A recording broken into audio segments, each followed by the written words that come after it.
বিসমিল্লাহির রহমানির রহিম। প্রিয় স্টুডেন্টস, আশা রাখি ভালো আছো। আমি অনার্স থার্ড ইয়ারে জটিল চলকের অপেক্ষক চ্যাপ্টারটা পড়াচ্ছিলাম। অনার্স থার্ড ইয়ারের স্টুডেন্ট, নিশ্চয় তোমরা এটা জানো। এবং আমার অধ্যায়টা ছিল তৃতীয় অধ্যায়ের। আমি প্রায় শেষের দিকে চলে আসছি। আজকে আমি এই তৃতীয় অধ্যায়ের সমস্ত গাণিতিক সমস্যা সমাধান করার মাধ্যমে গামা ফাংশন ও বিটা ফাংশন করাচ্ছিলাম। চ্যাপ্টারটা ক্লোজ করে দেব।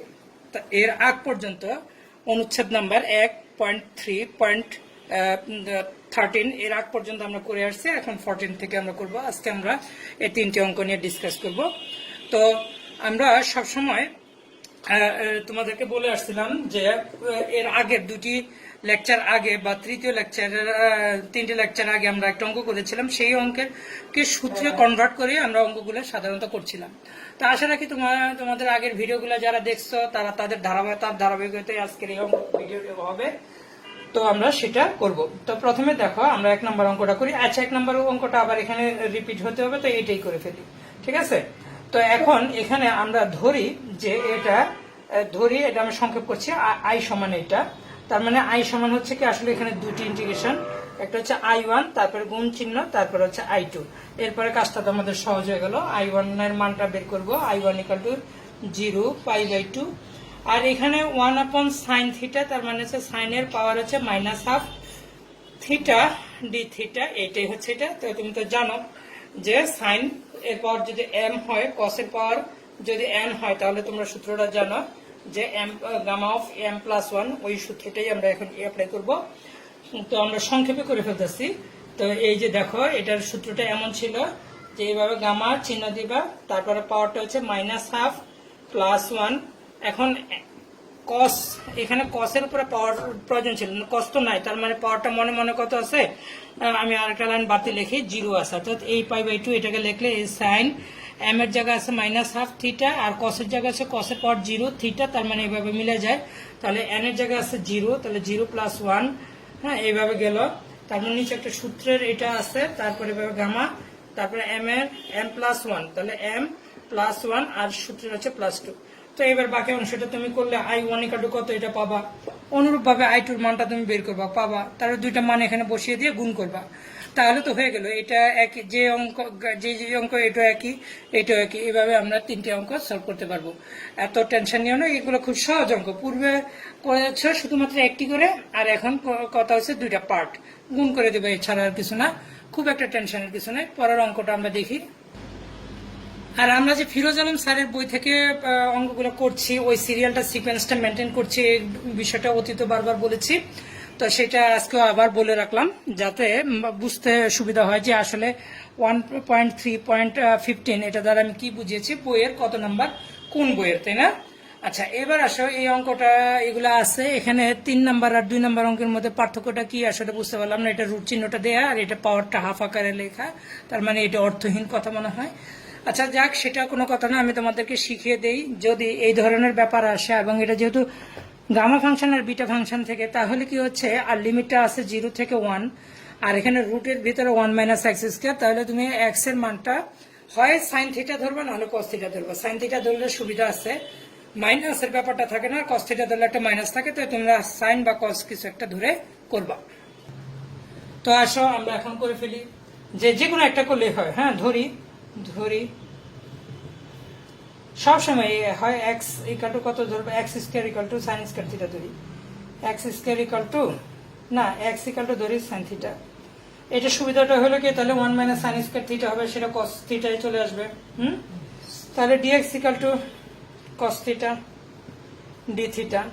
তো এবার আসে এখানে মানটা যদি বসাই, তাহলে কেমন, ও আচ্ছা, যখন x = 0, তখন থিটা = কত আসবে, কারণ এর কোনো x এর মান 0, তাহলে সাইন কতর মান 0, থিটার মান 0।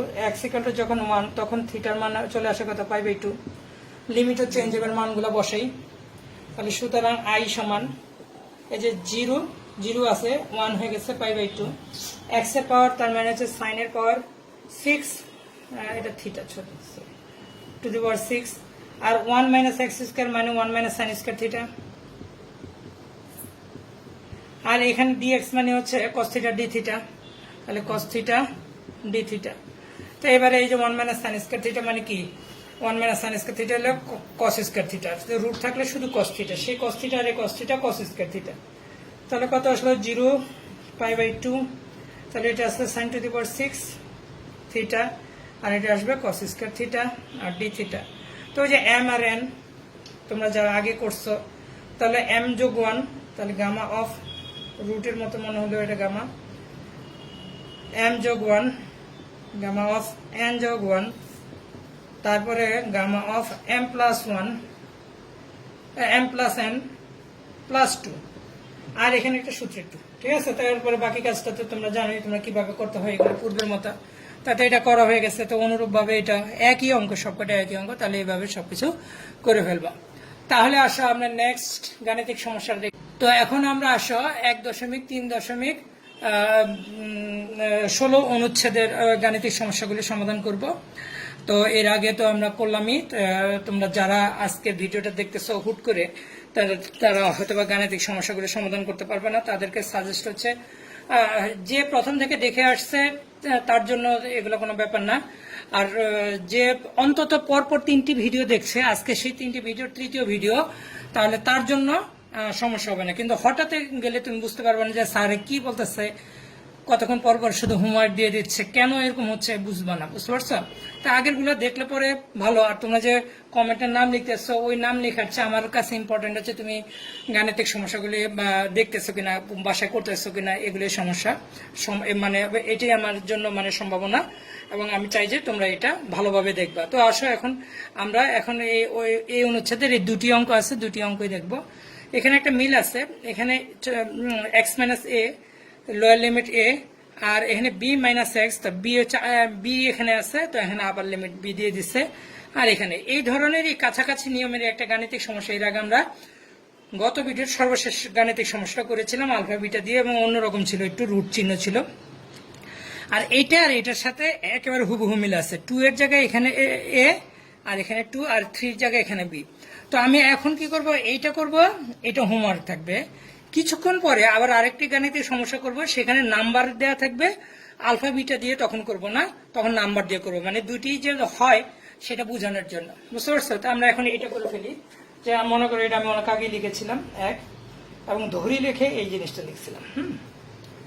তো এখন এই যে এই সকল অঙ্কের ক্ষেত্রে তোমরা জানো যে এক্স এর মানটা এর আগে আমরা করেছি এক্স ইকাল টু, তখন আসে কত, a cos square theta plus b sine square theta, এটা ধরতে হয় নিয়ম।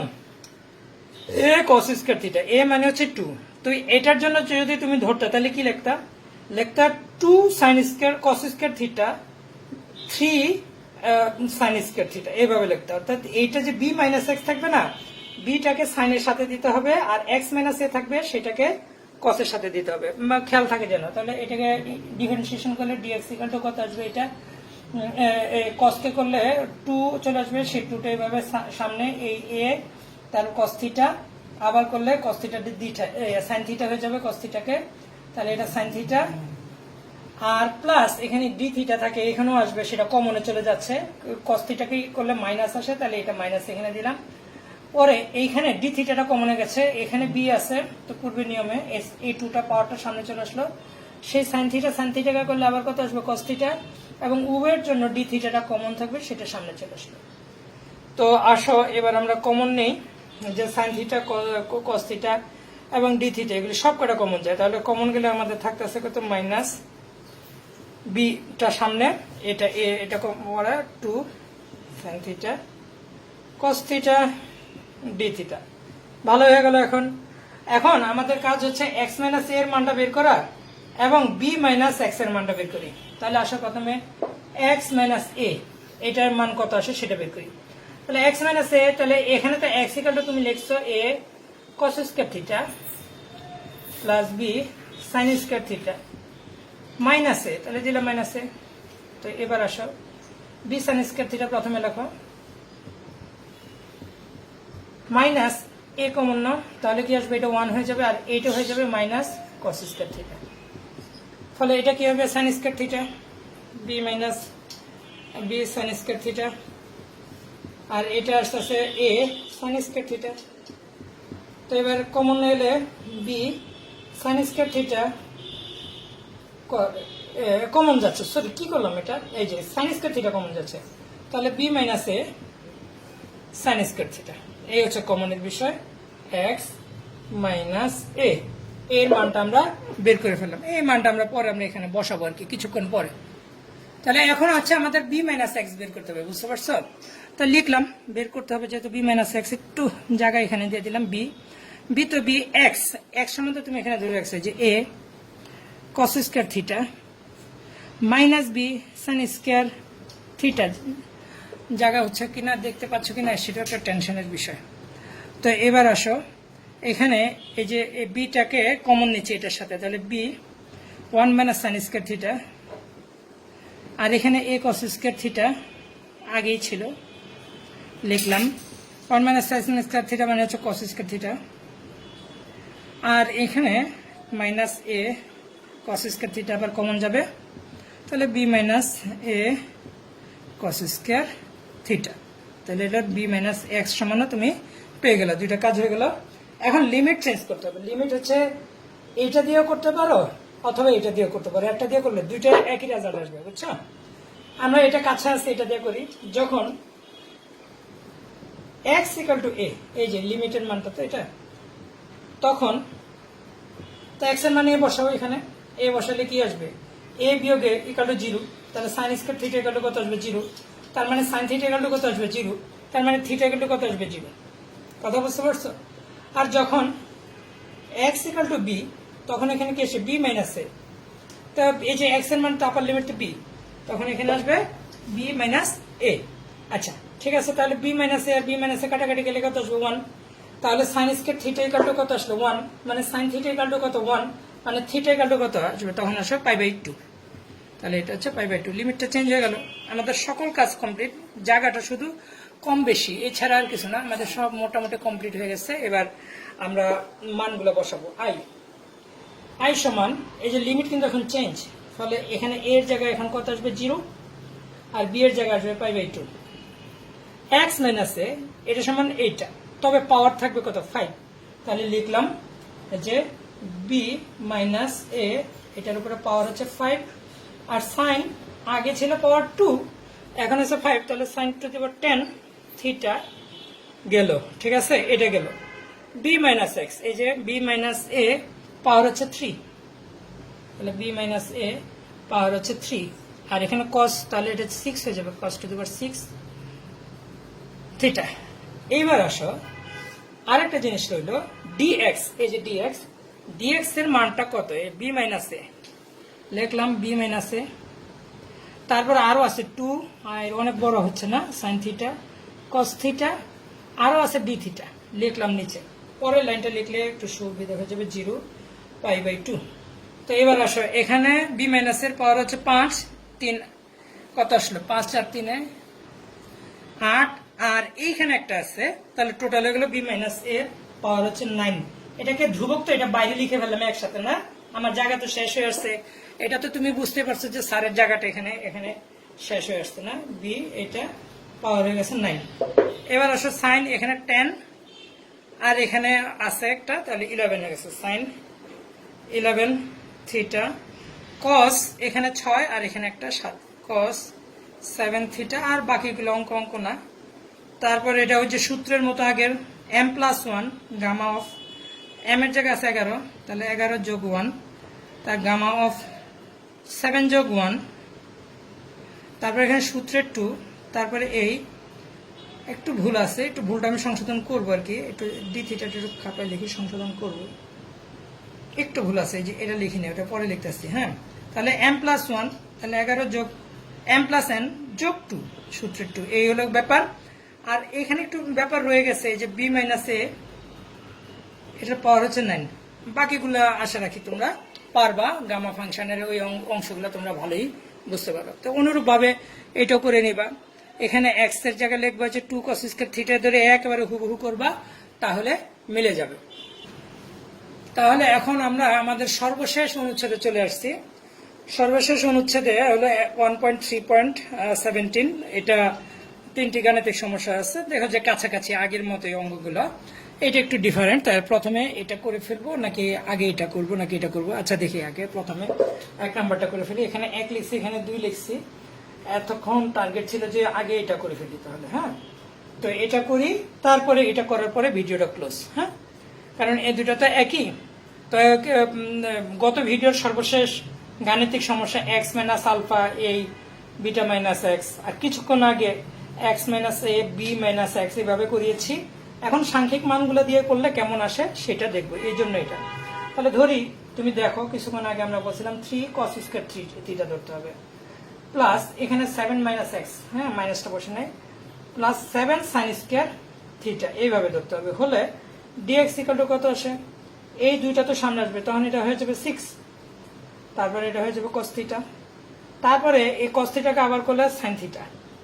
তবে cos থিটাকে করলে মাইনাস আসে, তাহলে এখানে মাইনাস হবে। আর এখানে ডি থিটা সূত্রের আছে লিখলাম ডি থিটা, প্লাস 7, এটার 7 গুণে কত আসবে 14 সাইন থিটা, তারপরে করলে পরে cos থিটা ডি থিটা। ঠিক আছে, তো এবার আসো এখানে 14 আর এখানে মাইনাস 6, 14 থেকে 6 গেলে কত থাকে 8, তাহলে আসলো 8 sine theta cos theta d theta. আশা রাখি স্টুডেন্ট বুঝতেছ।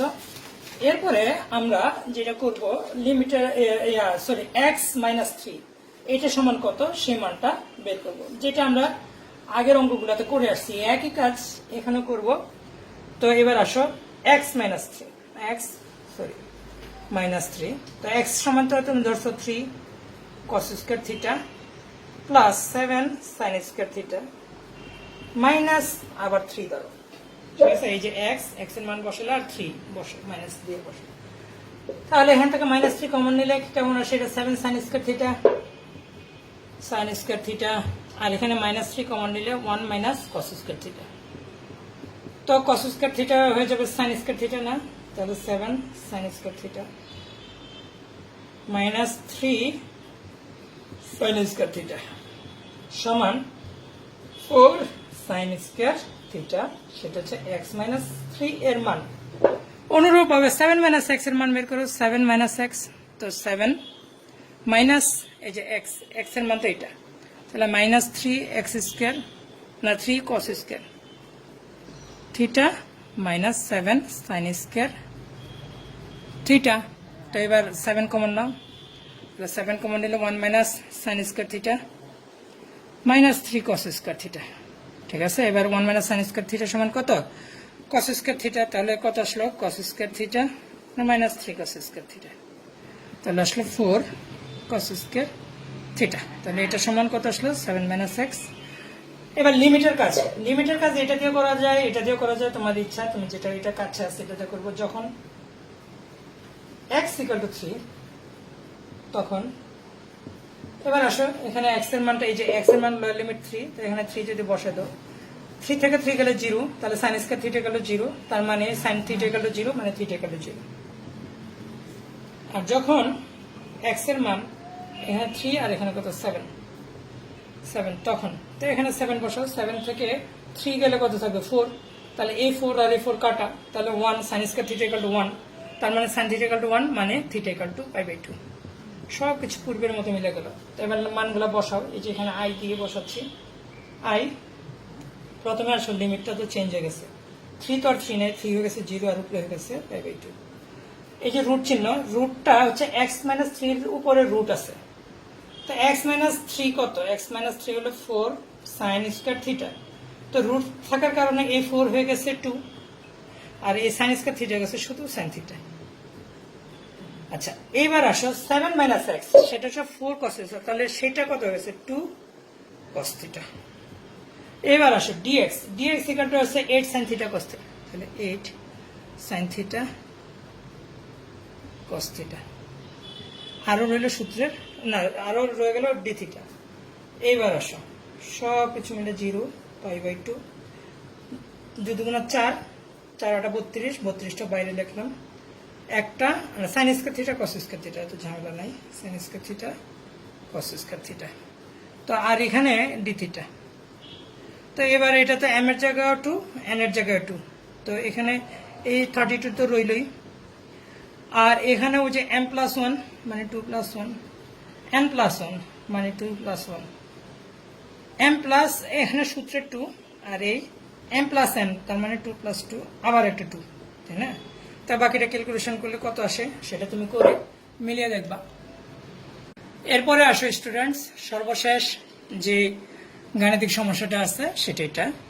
তো এটা যে খুব যে কঠিন তা না, আমরা এটা ওই একটু মানে ওই যেভাবে এতক্ষণ করে আসছি হুবহু ওইভাবে না হলেও এই যে রুটটা যদি না থাকতো তাহলে তুমি করতে পারতো, এরকম তো ব্যাপার।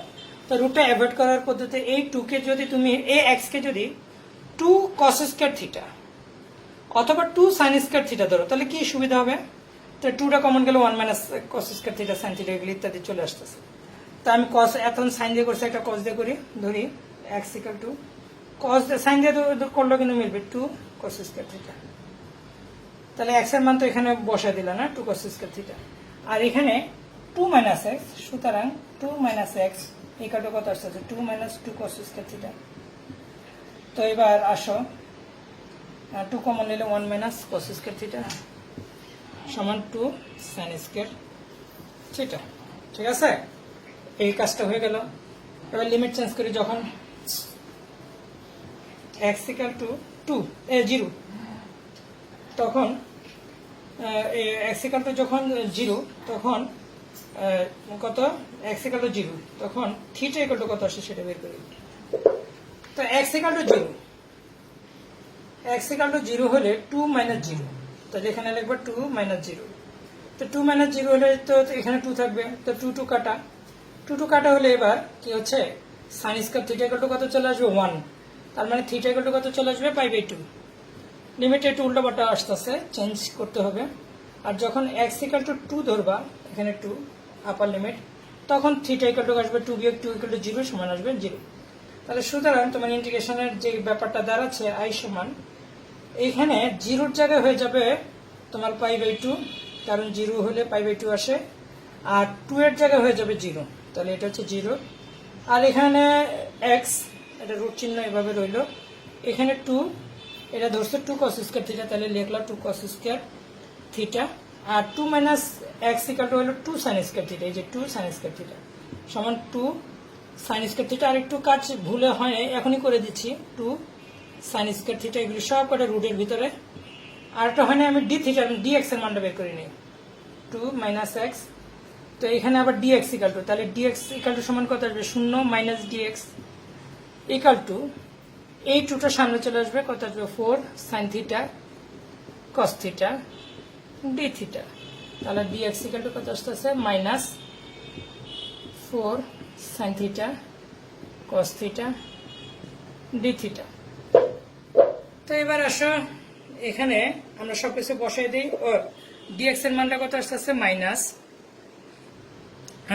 4 sin theta cos theta d theta. তো এখানে আসে কত? 2 2 4 cos square theta sin square theta সমান আসবে 2 sin থিটা cos থিটা। কথা বুঝতে পারছো? আচ্ছা, এখন আসো এই লিমিটটা চেঞ্জ করে দিই। লিমিটটা এই উপরে 0 নিচে, আর π/2 উপরে গেলে এখানে একটা মাইনাস চিহ্ন দিতে হয়।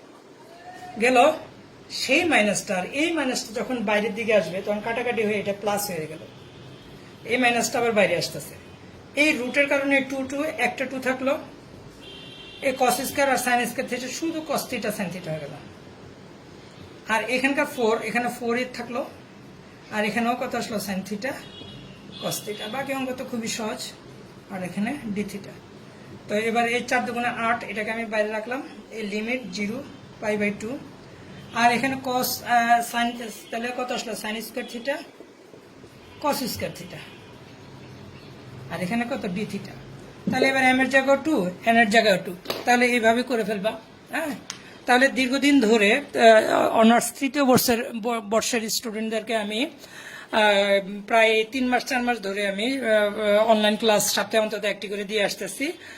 আর এর আগে আমি জটিল চলকের অপেক্ষকের প্রথম অধ্যায় আমি তোমাদেরকে পড়িয়ে আসছি। আজকে জটিল চলকের অপেক্ষকের 3য় অধ্যায়টা শেষ করে আসলাম, এবং আমরা যে বইটা ফলো করেছি সেটা হচ্ছে ফিরোজ আলম স্যারের বই ওই বইয়ের যত গাণিতিক সমস্যা আছে সকল সমস্যার আমরা সমাধান করেছি, আর যেটা করেছি পরীক্ষায় সেটাই আসবে। আমি জানি যে তোমরা কোনো স্টুডেন্টই এই লেকচারগুলি দেখো না, যদি কোনো স্টুডেন্ট ভুলেও দেখে থাকো তাই সেই স্টুডেন্টদের উদ্দেশ্যে বলছি যে আমার মাঝের দ্বিতীয় একটা অধ্যায় বাকি রয়ে গেল, সেটা হচ্ছে সেই চ্যাপ্টারটা কেন বাকি রয়ে গেল, সেখানে আমার বোর্ডটা ছোট তো লরেন্ট সিরিজ টেলর সিরিজের গাণিতিক সমস্যা এবং এদের থিওরিটা একটু বড়, তো আমার বোর্ডে সেটা জায়গা হবে না এবং সরাসরি হলে ভালো হয়। তো এতদিন অপেক্ষা করেছিলাম যে আমি হয়তো বা এতদিন কলেজ হয়তো বা খুলে যাবে এরকম একটা অপেক্ষা ছিল, তো খুললো না যেহেতু আমার হয়তো বা দ্বিতীয় অধ্যায়টা আবার দিতে হবে, তো আমি 2-1টা লেকচার মিস যাবে, আমি দেখতে চাই যে এর মধ্যে কলেজটা খুলে যাবে এরকম কিছু হয় কিনা। তাই আমার পরপর 2টা লেকচার হয়তো বা আমি আর দিব না, এরপরে আবার আমি ফিরে আসব, তখন আমি কোনো একটা উপায় বের করব কিভাবে আমি লরেন্ট সিরিজ এবং টেইলর সিরিজটা আমি অনলাইনের মাধ্যমে দিতে পারি। লেখাটা একই পৃষ্ঠায় না থাকলে আসলে কি হয় বোঝানো যায় না, বুঝতে পারছো? আর বইটা হয়তোবা আমি স্ক্যান করে দিতে পারি, সেটা একটা কাজ আমি কিভাবে করতে পারি সেটা আমি ভাববো। তো অনার্স থার্ড ইয়ার স্টুডেন্ট দীর্ঘদিন আমার সাথে থাকার জন্য সবাইকে অশেষ অশেষ ধন্যবাদ। সবাই সুস্থ থেকো, ভালো থেকো, বাসায় থেকো, স্বাস্থ্যবিধি মেনে চলো এবং আমার জন্য দোয়া করো, আমরা যেন আবার তোমাদের সাথে একত্রে হয়ে আমরা ক্লাসটা করাতে পারি। ধন্যবাদ সকল স্টুডেন্ট, ভালো থেকো।